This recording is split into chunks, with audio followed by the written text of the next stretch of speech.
အလုတ်သမားဝင်ကြီးဌာနပြည်ထောင်စုဝင်ကြီးဦးအောင်ကျော်ဟူဟာဒီကနေ့မနက်ပိုင်းကရန်ကုန်တိုင်းဒေသကြီးရှိအလုတ်သမားရေးရာတာဝန်ရှိသူများနဲ့အတူရန်ကင်းမြို့နယ်ကျွမ်းကျင်မှုလေ့ကျင့်ရေးတင်နန်းကျောင်းရန်ကင်းမှာရန်ကုန်တိုင်းဒေသကြီးကလေးအလုတ်သမားပပျောက်ရေးကော်မတီရဲ့ဦးဆောင်ကြီးကြပ်မှုဖြင့်ဖွင့်လှစ်တဲ့မော်တော်ယာဉ်စက်ပြင်တင်နန်းမှတ်စဉ်4/2025ဖွင့်လှစ်ပို့ချနေမှုအားကြည့်ရှုအားပေးခဲ့ပါတယ်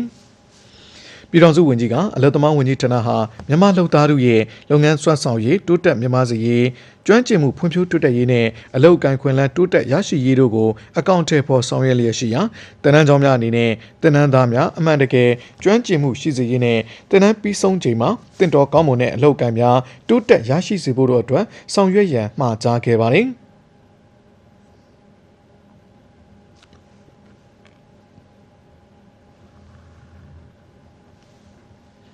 မနေ့ကမနက်ပိုင်းကလည်းပြည်ထောင်စုဝန်ကြီးနဲ့အဖွဲ့ဟာအလုံမြို့နယ်ရှိလူမှုဖူလုံရေးအဖွဲ့ပိုင်းပင်မစေးတူလောင်ရေးဌာနကိုတွားရောက်ပြီးအလုံသမားစေယုံကြီးများနဲ့မြို့နယ်လူမှုဖူလုံရေးစေကမ်းများအတွက်စေဝါနဲ့စေပစ္စည်းကိရိယာများကိုတူလောင်ထားရှိမှုနဲ့ဖြန့်ဖြူးဆောင်ရွက်ပေးနေမှုအခြေအနေများအားတွားရောက်ကြည့်ရှုစစ်ဆေးပြီးစနစ်တကျတူလောင်ထားရှိရန်ဖြန့်ဖြူးဆောင်ရွက်တွားရန်နဲ့အလေလွင့်မရှိစေရေးဆောင်ရွက်ရန်လိုအပ်ကြောင်းမှာကြားခဲ့ပါတယ်